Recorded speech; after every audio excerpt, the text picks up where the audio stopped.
Hi, this is Shana Meyerson with YOGAthletica in Los Angeles, California. Here today to talk to you about up dog and cobra. I think this is like the most oft misunderstood pair of postures, and I don't use the word oft, often, or lightly, so take this seriously.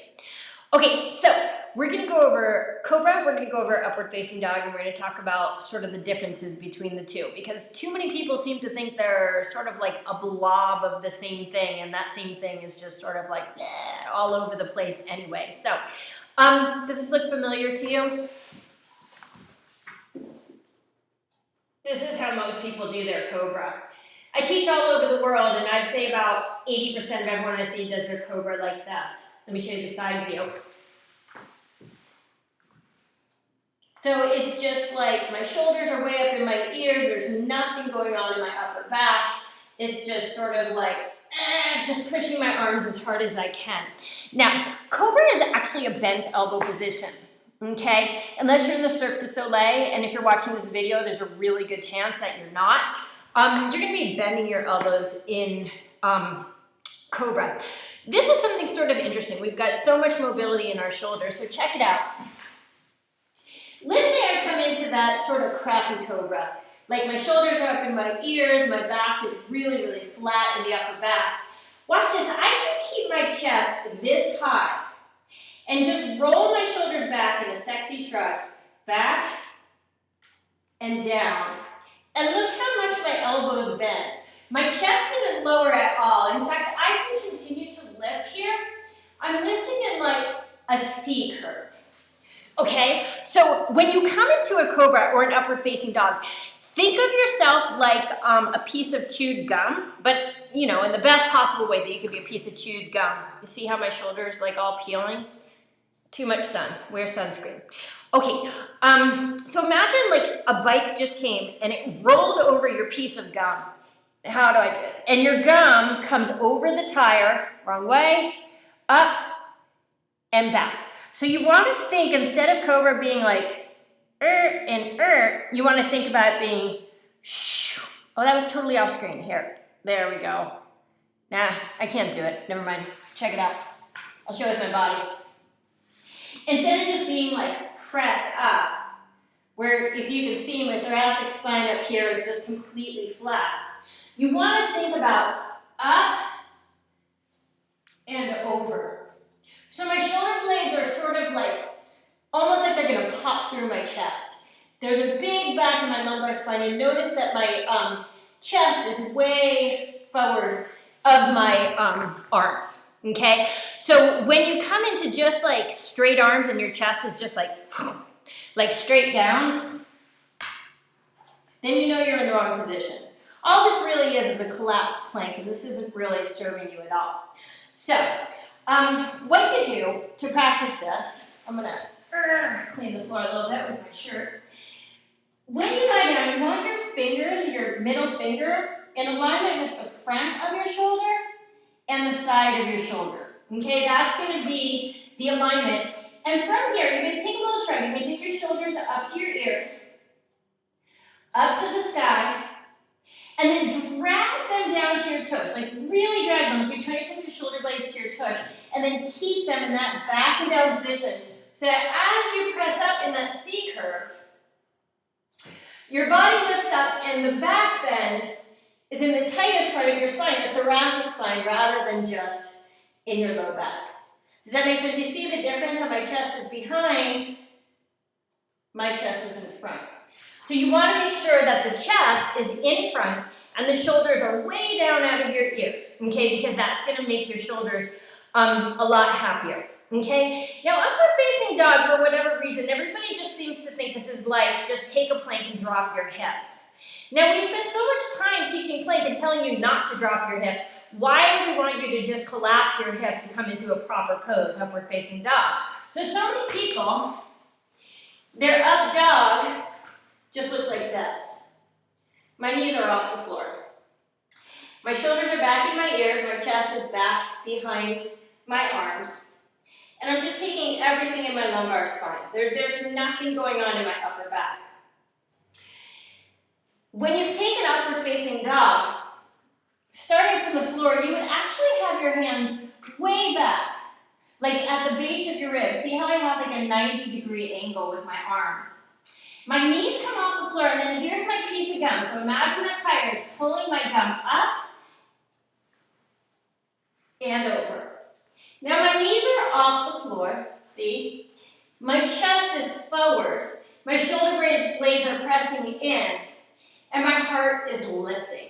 Okay, now, the other thing that a lot of people do is they throw their head back and they call it a backbend. So they're like, okay, here's my Cobra.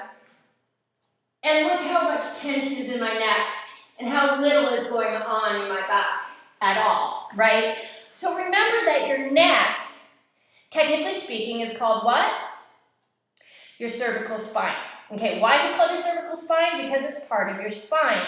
So you want to think about the neck following the same line of energy as your spine. So if you have a big back bend, then yes, your neck is going to be sort of parallel to the floor. But if you have a tiny little back bend, your neck is going to be at a diagonal. So check it out. This is my neck even with my spine. Okay, if I have a little back bend, look where my neck is. My shoulders are down. My neck isn't cramped. It's nice and long. As I start to lift up, now my head is facing forward.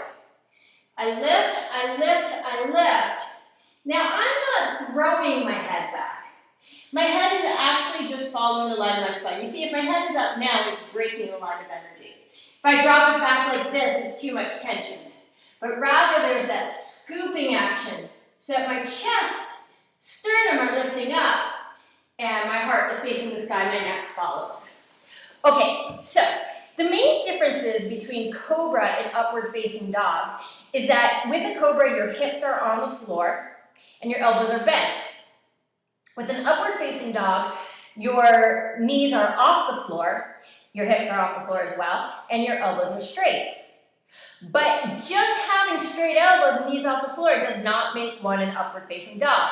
Remember that in both poses, you want your chest beyond your arms. And if you can't get your chest beyond your arms in Cobra, sad news is you're not ready for upward facing dog. But the good news is you can get just as good a stretch in Cobra if you're willing to just let go of that egotistical attachment to wanting to get to up dog. Because I mean, up dog's fine and good, but you can get a great stretch in Cobra. So please don't get too overzealous with this. Because again, what you want is integrity to the postures. You just don't want to just take whatever's the deepest. You want to take whatever's going to work the best for your body. So let's talk about how we get into an up dog or a Cobra. Okay, speaking from a Vinyasa standpoint, we'll say that I'm in my plank position. I never get this way. If I'm in my plank position, if I want to go into a Cobra, I'm actually going to lower all the way down to the floor. My shoulders come out of my ears, my hips stay on the floor, my knees are on the floor, my feet are on the floor. Look how far forward my chest is. Okay? If I'm coming into an upward facing dog, however, there's a very different process. Because I never actually hit the floor. Once I hit the floor, I've just committed to my Cobra. So if you want to take an up dog, you want a nice long stance on your plank. And check out my feet. I lower to chaturanga. Now look what happens with my feet. As I roll forward, I roll right over my toes. Okay, I know for some people that's like, oh, ew, that's yucky, and it's going to crack, it's going to hurt. It doesn't hurt. I'm doing it on wood. The trick is, and then you can roll back to your chaturanga, to your plank. The trick to rolling over your toes is you want to have a really nice long stance. Okay, because if you're too short, you're going to run out of room. But if you're nice and long, you're just on that like little round part of your toe, and it just rolls like a little ball. So it's plank position. Get on screen here. Watch my feet. Chaturanga.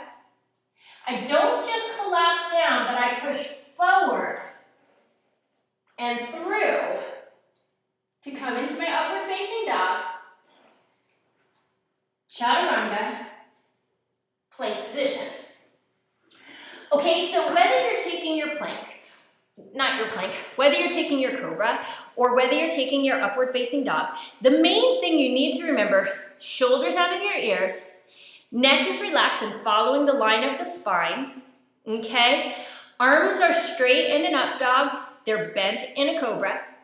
Knees are off the floor in an up dog, knees are on the floor in a Cobra. Okay, so I hope that helps. One more thing, wear sunscreen. Okay, thank you so much. This is Shana Meyerson with YOGAthletica in Los Angeles, California, and I will see you again really soon.